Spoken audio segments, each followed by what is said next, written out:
Home এন্টারটেইনমেন্টে আমাদের দেশে বেশ বড় একটা রেভলিউশন ঘটে গিয়েছে, আর সেটা হচ্ছে আমাদের লোকাল যে কোম্পানিগুলা তারা খুব ভালো মানের প্রোডাক্ট বানাচ্ছে। কয়েকদিন আগে আমরা ওয়ালটনের WDS-200 নিয়ে একটা কন্টেন্ট বানিয়েছিলাম, আপনারা অনেকে পছন্দ করেছেন। বাট ওইটার কমেন্ট সেকশন পড়ে যেটা বুঝলাম সেটা হলো এই প্রোডাক্টগুলোর দাম যে এত বেশি সেইটা নিয়ে আপনাদের মনে অনেক কোশ্চেন আছে, এবং ওয়ালটন বলে হয়তো অনেকে ভাবতেছেন যে এটার দাম আরও অনেক সস্তা হওয়ার কথা। আমি একটু রিকোয়েস্ট করবো আপনারা মার্কেটটা একটু স্টাডি করেন এবং এই টাইপের প্রোডাক্টের দাম কেমন অন্যান্য ব্র্যান্ডের একটু দেখেন, তাহলে আপনার কাছে অনেক কিছু ক্লিয়ার হয়ে যাবে। এইটা একটা পোর্টেবল স্পিকার, যেটাকে আপনি ডেস্কটপ স্পিকার হিসেবেও ব্যবহার করতে পারবেন, ক্যারাওকে সিস্টেম পাবেন এবং সফিস্টিকেটেড প্রিমিয়াম সাউন্ড কোয়ালিটি পাবেন।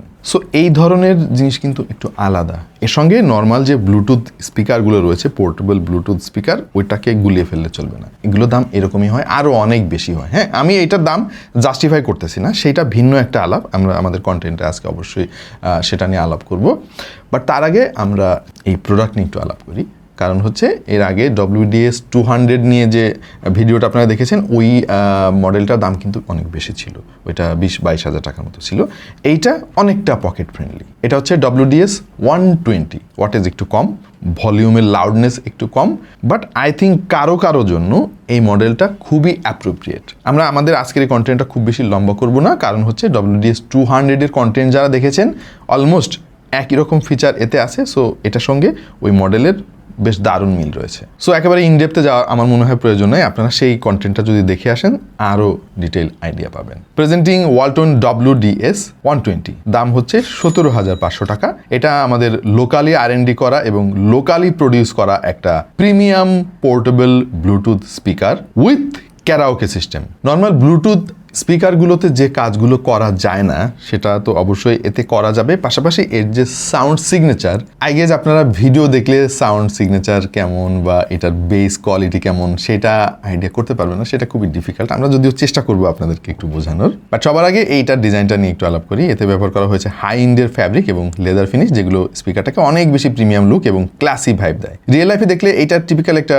পার্টি স্পিকারের মতো লাগে না, বরং একটা modern studio speaker type aesthetic feel দেয়। বিল কোয়ালিটি যথেষ্ট সলিড আমার কাছে মনে হয়েছে, হাতে নিলে চিপ প্লাস্টিক ফিল একদমই আসে না। পুরো বডিটা এমনভাবে তৈরি করা হয়েছে যেন ইনডোর এবং আউটডোর দুই জায়গাতেই কমফোর্টেবলি ইউজ করা যায়। এইটা শুধু স্টুডিও ডেস্ক সেটআপের জন্য না, আপনি চাইলে বিয়ে, ছোটখাটো অনুষ্ঠান, রুফটপ পার্টি, পিকনিক কিংবা আউটসাইড হাইকিংয়েও খুব ইজিলি ক্যারি করে ইউজ করতে পারবেন। কারণ স্পিকারটার ডিজাইন যথেষ্ট পোর্টেবল। তবে অনেস্টলি স্পিকিং, এতে হেভি ডিউটি ইউসেজ ফোকাস করার পরেও যদি একটা ক্যারিং স্ট্র্যাপ বা বেল্ট দিত তাহলে ওভারঅল কনভেনিয়েন্স আরও অনেক প্র্যাকটিক্যাল হতো। মানে এটাকে ঝুলিয়ে নেওয়ার মতো কোনো ব্যবস্থা ওয়ালটন রাখে না। এইটা WDS-200-এও নাই। আমি বলেছিলাম যে এটা একটা ডিজাইনের ফ্ল, কিছু একটা রাখা উচিত ছিল। অন্তত এখানে একটা ক্লিপ দিয়ে দিত মেটালের দুই পাশে এবং একটা স্ট্র্যাপ বক্সের মধ্যে তারা দিয়ে দিত যে যখন আমার লাগবে তখন যেন আমরা ইউজ করতে পারি। এটা অবশ্যই থাকা উচিত ছিল। ফ্রন্ট সাইডে রয়েছে একটা সাউন্ড মিটার, যেটা চলার সময় বেশ আই ক্যাচিং লাগে, বেশ রেট্রো টাইপের একটা ফিল পাবেন। স্পেশালি লো লাইট এনভায়রনমেন্টে এটা দেখতে না অস্থির লাগে। এর পাশাপাশি রয়েছে 3টা ফিজিক্যাল নব, যেগুলো দিয়ে আপনি মিউজিক টিউনিং করতে পারবেন, যেমন বেজ, ট্রেবল এবং ভলিউম অ্যাডজাস্টমেন্ট ইত্যাদি ইত্যাদি। এছাড়া 4টা ডেডিকেটেড বাটন রয়েছে মিউজিক কন্ট্রোল এবং মোড চেঞ্জ করার জন্য। আলাদা করে পাওয়ার অন অফ সুইচ দেওয়াটা বেশ ভালো লেগেছে, কারণ টাচ কন্ট্রোলের চাইতে না ফিজিক্যাল সুইচ লক টার্ম বেশ রিলায়েবল আমার কাছে মনে হয়। পাশাপাশি এটা একটা ক্লাসিক ফিলও আপনাকে দেবে। সব ধরনের প্লেব্যাক সুবিধা এখানে রয়েছে, যেমন ওয়ার্ড কানেকশনের জন্য দেওয়া হয়েছে 3.5 millimetre aux port, pen drive use করার জন্য USB-A পোর্ট রয়েছে, টিভি কিংবা গেমিং কনসোলে কানেক্ট করার জন্য অপটিক্যাল পোর্ট রয়েছে, আর মাইক ইনপুটও রয়েছে। আর ওয়্যারলেসলি ইউজ করার জন্য এর সঙ্গে তো ব্লুটুথ থাকছেই। মানে বুঝতেই পারছেন, এইটা শুধু ক্যাজুয়াল লিসনিং স্পিকার না, বরং প্রপার মাল্টিপারপোজ এন্টারটেনমেন্ট স্পিকার বানানোর চেষ্টা করেছে ওয়ালটন। WDS-200 এবং WDS-120 দুইটাই কিন্তু সম্পূর্ণ আমাদের দেশে R&D করা হয়েছে, আমাদের দেশে প্রস্তুত করা হয়েছে। এটা আমাদের জন্য একটা গর্বের ব্যাপার। দেখেন, আমাদের দেশে যে এই ধরনের প্রোডাক্ট তৈরি হবে এবং আমাদের দেশে বিক্রি হবে, বাইরের দেশে এক্সপোর্ট হবে, এটা কিছুদিন আগেও কিন্তু আমরা কল্পনা করতে পারি না। সো এটা একটা ভালো জিনিস। আমাদের উচিত ভালো জিনিস অ্যাপ্রিসিয়েট করা। হ্যাঁ, দাম নিয়ে সমালোচনা থাকবে, আবার দামের ক্ষেত্রে অনেক চ্যালেঞ্জও রয়েছে যেটা কোম্পানিকে মোকাবেলা করতে হয়। আমি কিন্তু এটার দাম জাস্টিফাই করতেছি না, আমি ইন জেনারেল বর্তমান প্রেক্ষাপটটা বোঝানোর চেষ্টা করতেছি। কারণ এই ধরনের হাইলি সফিস্টিকেটেড এন্টারটেনমেন্ট সিস্টেম কিন্তু সবসময় আমদানি নির্ভর ছিল আমাদের দেশে। এর প্রচলন সবসময় থাকবে, মানুষ কিনবে এইগুলা, বাসা বাড়িতে ব্যবহার করবে, বাট সবসময় যেখানে আমাদের ইম্পোর্ট করতে হতো এখন আমাদের দেশেই প্রস্তুত হচ্ছে, এগুলো আরও বিদেশে রপ্তানিও হচ্ছে, which is good। এতে ব্যবহার করা হয়েছে ব্লুটুথের 5.3 ভার্সন, সে সাথে রয়েছে মাউন্ট ভিউ 1048 চিপসেট। এখন অনেকেই ভাবতে পারেন যে ভাই ব্লুটুথ তো ব্লুটুথই, আবার চিপসেটের কি দরকার? মূলত একটা ব্লুটুথ স্পিকারের কোয়ালিটি ডিপেন্ড করে কিন্তু অনেকাংশে চিপসেটের উপরে, পাশাপাশি যে ড্রাইভারের কোয়ালিটি সেটার উপরে। সো তারা দাম নিচ্ছে কিন্তু ভালো জিনিসও দেওয়ার চেষ্টা করেছে। মাউন্টেন ভিউ 1048 মূলত একটা অ্যাডভান্সড ব্লুটুথ ডিএসপি বা digital signal processing audio chip, যেটা সাধারণত ভালো মানের স্পিকার, সাউন্ড বার এবং অ্যাম্পলিফায়ারে ব্যবহার করা হয়। এইটা শুধু ব্লুটুথ কানেক্ট করার কাজই করে না ভাই, বরং পুরো অডিও প্রসেসিং সিস্টেমটা হ্যান্ডেল করে। এই চিপটা একটা 32 bit high performance processor base solution, যেটা better sound control, equalization, audio effect processing করতে পারে, ফলে সাউন্ড টিউনিং তুলনামূলক ক্লিনার এবং কন্ট্রোল থাকে। বিশেষ করে বেজ এবং টেবলের যে সেপারেশন সেটা মেনটেন করার ক্ষেত্রে এই ধরনের ডিএসপি চিপ অনেক ইম্পর্টেন্ট রোল প্লে করে। এছাড়া মাল্টিপল ইনপুট কন্ট্রোল ম্যানেজ করার কাজেও কিন্তু এই চিপসেটটা ব্যবহার করা হয়ে থাকে। মানে শুধু ব্লুটুথ না, একসঙ্গে ইউএসবি, অক্স, অপটিক্যাল কিংবা অন্যান্য ইনপুট সোর্স স্মুথভাবে হ্যান্ডেল করতে পারে। তাই মোড সুইচিং বা প্লেব্যাক নিয়ে ল্যাগি ফিলিং পাওয়ার চান্স অনেক কম। তাছাড়া পাওয়ার এফিসিয়েন্সিও কিন্তু কন্ট্রোল করে এই ব্লুটুথ চিপসেটটা। যেহেতু এটা পোর্টেবল স্পিকার, সুতরাং পাওয়ার কনজাম্পশনটা কিন্তু অনেক বড় একটা টেনশনের ব্যাপার। সো চিপসেট যদি পাওয়ারফুল হয় সেটা কিন্তু টোটাল মেকানিজমকে একটা ব্যালেন্স কন্ট্রোল সিস্টেমের মধ্যে রাখে। সো এইটা একটা সফিস্টিকেটেড ডিভাইস। মানে বুঝতে পারছেন যে বাইরে থেকে ছোট একটা চিপ এই জিনিসটাকে মনে হলেও আসলে স্পিকারের overall sound behaviour, connectivity, stability এবং ইউজার এক্সপিরিয়েন্সের বড় একটা অংশ এই চিপসেটের উপরেই ডিপেন্ড করে। মূলত এই চিপসেটটাই নর্মাল বাজারের অন্যান্য পোর্টেবল ব্লুটুথ স্পিকারের সঙ্গে একটা পার্থক্য গড়ে দিয়েছে, যেটা এর সাউন্ড কোয়ালিটি শুনলে আপনি বুঝতে পারবেন। আসলে ওইটা এমনিতে বোঝানো আপনাকে সম্ভব না। চলেন আমরা একটু র সাউন্ড শুনে আসি, কয়েকটা শোনায় আপনাদেরকে, তাহলে একটা আইডিয়া আপনারা পাবেন। একটু কষ্ট করে হেডফোনে শুনবেন, তাহলে বেটার ফিলিং পাবেন আপনারা।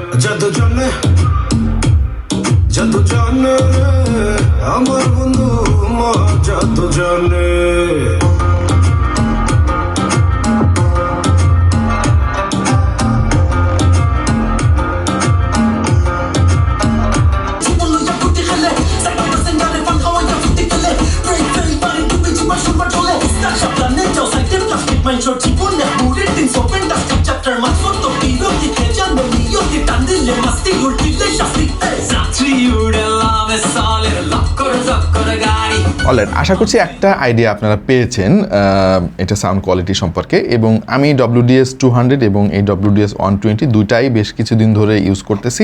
WDS 200 এর সাউন্ড আর এটা সাউন্ড অলমোস্ট একই রকমই, পার্থক্য হচ্ছে ওইটা লাউডনেস বেশি, এটা লাউডনেস একটু কম, যেহেতু 120 ওয়াটের এবং ওইটা ছিল 200 ওয়াটের। সো এইটুকুই পার্থক্য। বাট ভালো ব্যাপার হচ্ছে WDS 200 এর 100% ভলিউম তো আমরা কোনোদিন দিতে পারি নাই, মানে ওইটা 50% 60% পর্যন্ত গিয়েই আমরা আটকে যাইতাম, ওর চাইতে বাড়ানোর স্কোপ ছিল না। এইটার যেহেতু ভলিউম কম, আপনার ভলিউমটা একটু বাড়াই দিতে হবে, জাস্ট পার্থক্য এখানে। একটা স্পিকারের সাউন্ড কোয়ালিটির অনেক ব্যাপার আছে, এইটা না কাউকে বলে বোঝানোটা অনেক ডিফিকাল্ট। সো প্র্যাকটিক্যালি আপনি শুনলে আপনি এটা রিলেট করতে পারেন। তারপরেও একটু বলি, আশা করছি ক্লিয়ার হবে আপনাদের কাছে। ওভারঅল টিউনিং অনুযায়ী বলা যায় ওয়ালটন এখানে লাউডনেসের পাশাপাশি রিচনেস মেনটেন করারও চেষ্টা করেছে। এতে ব্যবহার করা হয়েছে একটা 80 ওয়াটের 5.25 ইঞ্চির উফার এবং দুইটা 20 ওয়াটের 3 ইঞ্চি ট্রেবল ইউনিট, মোট 120 ওয়াট আউটপুট। উফারটা ডিসেন্ট অ্যামাউন্টের ডিপ বেস প্রডিউস করতে পারে, তবে এটা pure base head type muddy tuning আমার কাছে মনে হয় নাই। বেস নোটিসিয়েবল কিন্তু পুরো ভোকাল মাডি করে ফেলে না, যেটা আমার কাছে যথেষ্ট ভালো লেগেছে। ট্রেবল ইউনিট দুটা ভোকাল এবং ইনস্ট্রুমেন্টাল সেপারেশন বেশ ভালোভাবে মেনটেন করতে পারছিল। এর ফলে গান শোনার সময় শুধু লাউড সাউন্ড না, কিছুটা ক্ল্যারিটি ও মোটামুটি স্যাটিসফাইড সাউন্ড সিগনেচার পাওয়া যাবে এর কাছ থেকে। Specially acoustic music, movie watching কিংবা লাইভ পারফরমেন্স টাইপ কন্টেন্ট এই স্পিকারে কম্পারেটিভলি অনেক বেশি এনজয়েবল লাগে। হাই ভলিউমে সাউন্ড একটু ডিস্টর্ট করে, তবে অ্যারাউন্ড 60 to 70% আশেপাশে রাখলে বেশ ভালো এক্সপিরিয়েন্স পাবেন। আচ্ছা, এইটা আমার কাছে যেটা মনে হয়েছে, যেহেতু লাউডনেস একটু কম, 120 ওয়াটের সব মিলায় আর কি, সবগুলো ড্রাইভার মিলায়, সো ইনডোরের জন্য এটা পারফেক্ট। হ্যাঁ, এবং এটা রুম ফিলিং একটা এনভায়রনমেন্ট ক্রিয়েট করতে পারে। বাট আউটডোরের জন্য আই থিঙ্ক ভলিউমটা অনেক কম আর কি। 200টা আবার ঠিক আছে WDS এর, আমরা যেটা আগে রিভিউ করেছিলাম। এটা আউটডোরের জন্য আমার মনে হয় অতটা সুইটেবল হবে না, বাট ছোটোখাটো পার্টির জন্য ঠিক আছে আর কি। অনেক বেশি গ্যাদারিং যদি হয়, অনেক বেশি ক্রাউড হয়, তাহলে এই লাউডনেস ওইটা ফুলফিল করতে পারবে না। কিন্তু ট্রুলি একটা সিনেমাটিক এনভায়রনমেন্ট ক্রিয়েট করতে পারে এই স্পিকারটা। যদি আপনার টেলিভিশনের সঙ্গে একে কানেক্ট করেন, দেখবেন যে ভাই অস্থির লেভেলের একটা সিচুয়েশন তৈরি হয়ে গেছে, মানে ট্রু সিনেমাটিক ফিল আপনি পাবেন। এর যে বেইজগুলো পাওয়ারফুল, এই পাওয়ারফুল বেইজ জিনিসটা না আমি মানুষকে বোঝাইতে পারি না। বেশিরভাগ মানুষ মনে করে যে গুম গুম আওয়াজ হইলে ওইটাই বেস। না রে ভাই, ধরেন আপনার গানের মধ্যে কোনো একটা ড্রামের বাড়ি আছে ভাই, কোনো একটা কিক আছে, ওইটা এত পাওয়ার দিয়ে বের হয় যেটা অন্য সাউন্ড থেকে সেপারেট, এটা আপনি ফিল করতে পারবেন। নর্মাল ব্লুটুথ স্পিকারগুলোতে সেটা আপনি পাবেন না। এনিওয়ে, এটার ব্যাটারি সেকশনে থাকছে বিল্ট ইন 4400 mAh এর ব্যাটারি সেটআপ। এইটার চার্জিং ব্যাকআপ অবশ্যই ভলিউম লেভেলের উপরে ডিপেন্ড করে, প্রায় 5 থেকে 8 ঘন্টা পর্যন্ত ব্যাকআপ পাওয়া যেতে পারে। অবভিয়াসলি ফুল ভলিউমে ব্যাকআপ কম পাবেন, এটাই স্বাভাবিক।